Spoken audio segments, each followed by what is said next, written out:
नमस्कार, एक बार फिर से आप सभी का स्वागत है। जैसा कि हमने केतु और गुरु की युति के बारे में पिछले वीडियो में बात की थी, प्रथम भाव में जब इनकी युति होती है तो आपको कैसे कैसे रिजल्ट मिलते हैं। इस वीडियो में जानेंगे सेकंड हाउस के बारे में।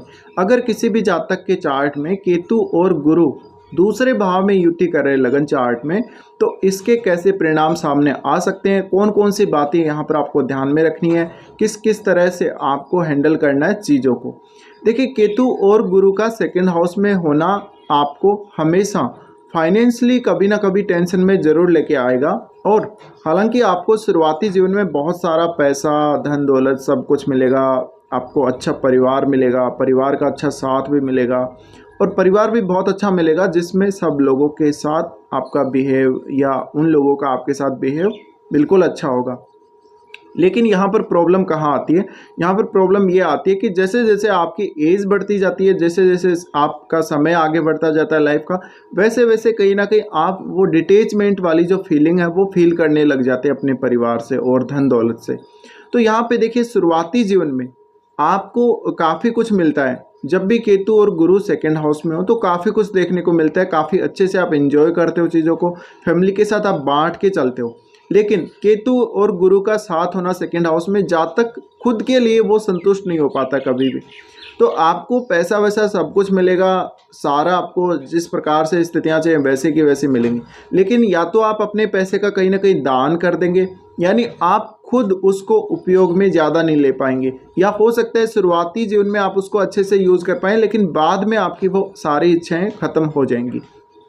तो केतु की जो एज आती है, केतु की एज आपके 40 या 45 के बाद ऐसी स्थिति बनेगी कि आप अपने परिवार से धीरे धीरे डिटेच होने लगेंगे, आप कहीं एकांत में जाने लगेंगे। जैसे कि पहले मान लीजिए आप अपनी फैमिली के साथ ही रहते थे, हो सकता है आप कोई ऊपर का कमरा या कहीं साइड का कमरा चूज कर लें बाद में रहने के लिए, ऐसा हो सकता है। तो ये बिल्कुल रियल लाइफ की बात है आपकी। अब केतु और गुरु का सेकंड हाउस में होना, आपको मनी फ्लो हमेशा बना हुआ रहेगा। हो सकता है वो आपके लिए मनी फ्लो पर्याप्त हो या ना हो, ऐसी भी कंडीशंस बनती हैं। इसके अलावा खान पान को लेकर आपको विशेष ध्यान रखना चाहिए, अपनी वाणी को लेकर भी आपको बहुत ध्यान रखना चाहिए। इस प्रकार के जातक अगर किसी के लिए कोई बात बोल देंगे तो वो उनकी बात कभी कभी बहुत ज़्यादा सच हो जाती है, रियल लाइफ में वो उनके लागू हो जाती है। तो आपको यहाँ पे काफ़ी सारे ऐसी चीज़ें देखने को मिल सकती हैं, जैसे आपकी वाणी से कुछ निकला और वो बात सेम टू सेम सच हो गई किसी के लिए भी, या किसी और घटना के बारे में वो बात सच हो जाती है। इसके अलावा खान पान को लेके तो आपको अनुशासित रहना ही पड़ेगा, आपको कार्य क्षेत्र में बहुत ज़्यादा कॉन्शियस रहना पड़ेगा। हो सकता है कि आपको उस हिसाब से एक रेपुटेशन ना मिले या उस हिसाब से आपका कैरियर अच्छे से ना बन पाए जैसे आप चाहते हैं। अब आप यहाँ पर ये जरूर देख लें कि गुरु अगर केतु के साथ है तो क्या गुरु रेट्रो है। अगर गुरु रेट्रो है तो फिर वो केतु की दिशा में ही आगे बढ़ रहा है। जब केतु इस प्रकार से कंजक्शन में होगा गुरु के, तो थोड़ी सी दिक्कत आपको ज़्यादा बढ़ जाएगी, क्योंकि फिर गुरु जो अपने शुभ परिणाम दे रहा है या दे रहा होगा वो कहीं ना कहीं कम हो जाएंगे और कुछ चीज़ें बहुत ज़्यादा डिले भी हो जाएंगी। अब हो सकता है कि आपकी जो फैमिली का स्टेटस है या आपका जो फाइनेंशियल स्टेटस है वो थोड़ा सा लेट बने। आपका स्टेटस बहुत अच्छा होगा लेकिन वो थोड़ा सा आपको लेट अचीवमेंट मिलेगी। उसके बाद जैसे ही वो आपको अचीवमेंट मिलती है, सारे आपके मन से जो दुख दर्द हैं, शंका एक बार के लिए अवश्य ख़त्म हो जाएंगे। उसके बाद आप धीरे धीरे उस पैसे से डिटेच होने लगेंगे। अब हम अगर यहाँ दृष्टियों की बात करें तो गुरु यहाँ से फिर देखते हैं छठे भाव को। छठे भाव को जब देखते हैं तो कभी कभी आपको करियर को चूज़ करने में बहुत सारी दिक्कतें आती हैं। अगर आप कहीं से लोन वगैरह ले लें तो बहुत सारी समस्याएं आती हैं आपको लोन को रीपे करने में।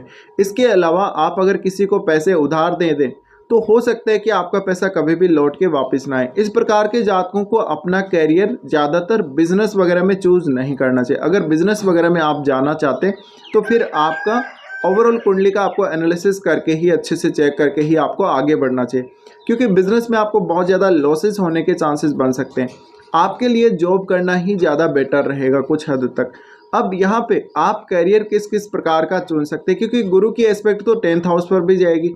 तो कैरियर आप कोई भी स्पिरिचुअल फील्ड से रिलेटेड चुन सकते हैं, केतु से रिलेटेड या गुरु से रिलेटेड फील्ड में आप कैरियर चुन सकते हैं, या किसी को कोई एडवाइस देना हो या कोई भी प्रकार से आप कंसल्टेशन से रिलेटेड कैरियर चुन सकते हैं। अब यहाँ पे जब गुरु छठे भाव को देख रहे होंगे तो आपको काफ़ी बार धन संबंधी चीज़ों में लॉसेस भी होने के चांसेस रहेंगे, या मान लीजिए आप अपनी प्रॉपर्टी के बारे में कोई गलत डिसीजन ले लें जिससे आपको कुछ फाइनेंशियल दिक्कत आ जाए या कोई फाइनेंशियल लॉस हो जाए। तो एक मन में जो डर है या जो एक शंका सी है वो हमेशा हमेशा आपके मन में बनी हुई रहेगी इस प्रकार के कंजक्शन के होने की वजह से। साथ साथ में जैसे जैसे आपकी एज आगे बढ़ेगी वैसे वैसे आप कहीं ना कहीं असंतुष्ट महसूस करने लगेंगे अपनी रेपुटेशन के बारे में, या आपके पास जो कुछ है, जो कुछ आपने इस जीवन में प्राप्त किया है उसके बारे में।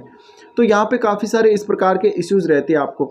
और कभी कभी ऐसा भी आपको लगेगा कि आपका फैमिली के साथ एक स्ट्रॉन्ग रिलेशन है जिसको ना तो आप ठीक से कभी कभी निभा पाते और ना ही आप उसको छोड़ पाते हैं।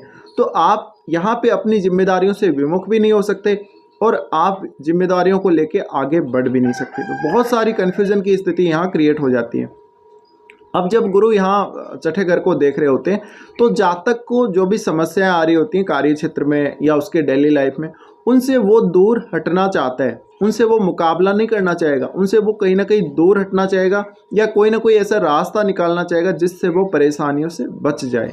तो यहाँ पे अगर इस प्रकार की आपके चार्ट में स्थिति बन रही है तो किसी को भी लोन देने से पहले या पैसा उधार देने से पहले बहुत ज़्यादा सोच विचार आप लोगों को कर लेना चाहिए, क्योंकि आपका जो पैसा है बहुत ज़्यादा फंसने के चांसेस बन जाते हैं और वो पैसा आपके पास लौट के आए या ना आए इसकी कोई गारंटी नहीं है।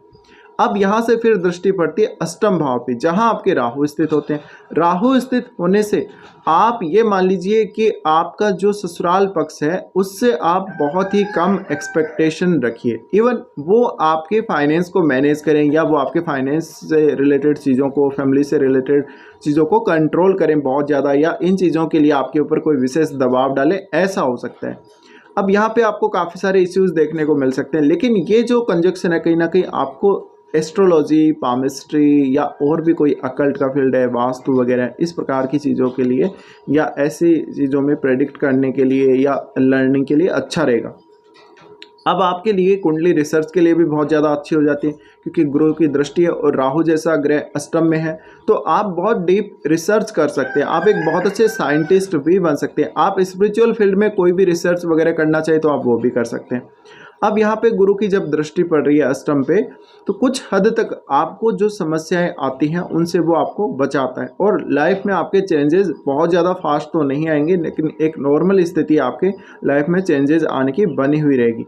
पर कभी कभी आपको जो लेट एक स्थिति बन जाती है लाइफ में, सब कुछ लेट हो रहा है, फाइनेंस का भी स्टेबिलिटी नहीं आ पा रही और सब कुछ लेट सेटल हो रहा है लाइफ में, तो वो सारी जो समस्याएं उनसे आप घिरे हुए रह सकते हैं। अब इस प्रकार के केसेस में आपको एक तो पैतृक संपत्ति में कभी कभी कोई लाभ नहीं होता, या पैतृक संपत्ति में अगर लाभ होता भी है तो वो आपके लिए पर्याप्त नहीं होता है। इस प्रकार से आपका कभी कभी बहुत बड़ा लॉस हो जाएगा। अगर आपको स्पेकुलेशन वगैरह में या कहीं इस ऐसी जगह अगर पैसे लगाती तो काफ़ी ज़्यादा आपको लॉसेस होने के भी चांसेस बन जाते हैं।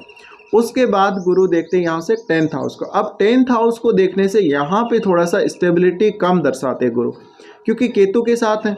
केतु के साथ होने की वजह से बार बार आपका मन ये करेगा कि आप अपना या तो खुद से ही जॉब छोड़ देंगे या कंडीशंस ऐसी बन जाएंगी, क्योंकि छठे घर पे भी इनकी दृष्टि है, तो आपकी कंडीशंस ऐसी बन जाएंगी, बार बार ऐसी कंडीशंस आ रही जहाँ पे आप अपना जॉब या तो बदलने को देखेंगे या आप सडनली प्रमोशन वगैरह चाहेंगे, आपको सडनली प्रमोशन मिलेगा नहीं और आप अपने तारीफ बहुत ज़्यादा चाहेंगे, अपना काम दिखाएंगे आप, और कुछ हद तक आप बहुत ज़्यादा दिखावा भी कर सकते हैं अपने काम को लेके।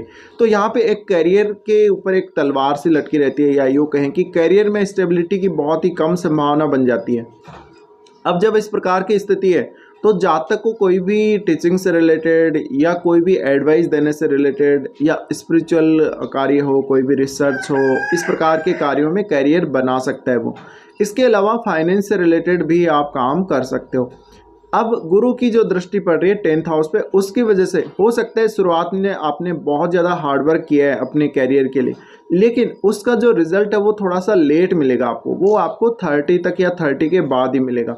तो गुरु भी कभी कभी डिले करते हैं। इसके अलावा कभी कभी आपको आपके कैरियर से रिलेटेड ड्यूअल थिंकिंग देते हैं, जैसे कि हो सकता है कि आपके पास 2 ऑफर आ रहे हैं जॉब की, तो आप सोच रहे होते हैं कि मैं दोनों ही जॉब कर लूँ एक साथ, तो आप एक जॉब पार्ट टाइम कर रहे होते हैं, एक फुल टाइम कर रहे होते हैं। तो ऐसे भी प्रवृत्ति यहाँ गुरु देते हैं। अब देखिए, अगर केतु यहाँ पे अग्नि तत्व राशियों में हुआ तो फिर केतु का प्रभाव बढ़ेगा और गुरु का भी प्रभाव बढ़ेगा। तो फिर आपको ये सारी चीज़ें चेक करनी चाहिए अपने चार्ट में। अब आपका सेकंड लॉर्ड कैसे स्थिति में बैठा हुआ है ये देखना बहुत ज़्यादा महत्वपूर्ण है। तो ये जो कंजक्शन है कहीं ना कहीं आपको शुरुआती जीवन में हमेशा लकी बनाएगा। परिवार के मामले में, धन संबंधी मामलों में, ज्वेलरी वगैरह के मामले में सब कुछ आपके पास होगा, लेकिन आप खुद ही अपनी मर्जी से उन चीज़ों को धीरे धीरे त्यागने की कोशिश करेंगे और आप उनको अंततः त्याग भी देंगे। तो ऐसे कुछ रिजल्ट्स सामने आ सकते हैं जब भी केतु और गुरु की युति आपके चार्ट में सेकंड हाउस में बन रही हो।